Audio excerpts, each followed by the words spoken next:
You turned 33 recently. Yes. You called it your Jesus year. Yes. Because that was Jesus's, Yes. his climax. Yes. And then you showed us this house that you moved into. Yes. Why was it important for you to share this with us so publicly? Right. Yes. You are very private, Yes. but very public with your work. Yes. Yes. Why was that important for you to share? Yeah, thank you. I think it's because I'm that girl who came from nothing. I'm not used to a big house. I'm not gonna front. I'm not gonna act like, I grew up in a big house or anything like that. I'm used to, for the longest time, I was used to moving from one place to the other. After my mom died when I was 5, things got really rough. My dad was wealthy. You know when they say, I was born with a silver spoon, and then I lost the spoon? That was my story. And so it was pretty rough. So I had to live with people, had to be with, relatives. I've squatted a lot. Actually, our guest today, who is going to be later, I squatted with her for a bit. And I mentioned in the story, coming back home one time, we were living in a flat. And when I came back to visit after being in Benin for 2 years, I realized that my dad had moved to our uncompleted building, a complete carcass. When I say carcass, I mean like finding scorpions, finding like baby snakes, finding like crabs will come in because it was close to a swamp. We'll be watching TV, birds will come in. So I was always in my room because it was uncomfortable. So coming back and finding that, and I just realized it's just getting worse. It's just somebody has to save, somebody has to be that person. Because you find friends that live in better houses. So I was always shy of my house. When I started dating as a young teenager, I would always ask the man or the boy to drop me at the junction.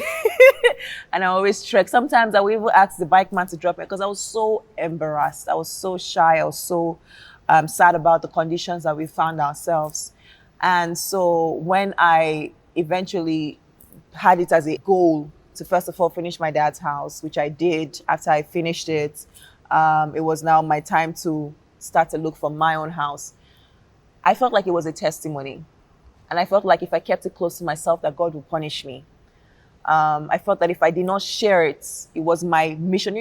As human beings, we have that instinct. We know what is right and what we should do and what we shouldn't do. I was scared to share that. I remember getting the house and I told my manager, I said, first of all, you pay your bulk money, then you start to do your payment plan.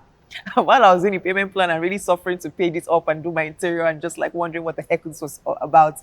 I remember telling my manager that I'm scared of posting this because I know what comes with things like this. I've seen it happen to other people. I'm just worried. I don't want to. And she said, if you don't, I will take a drone to your house. I will do it myself and I will post it myself because this is a testimony. Share it, Nancy. And so it was more important to share to inspire girls like me. It wasn't really for me. If it really was for me,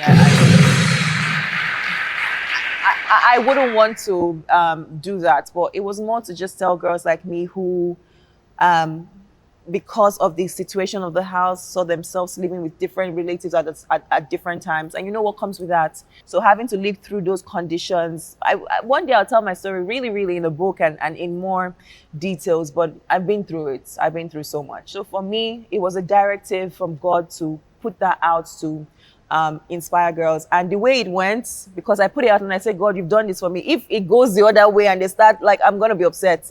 And I'm really glad that, for now, Sha, we never know, because these mischief makers, they're always up to something. They don't reach.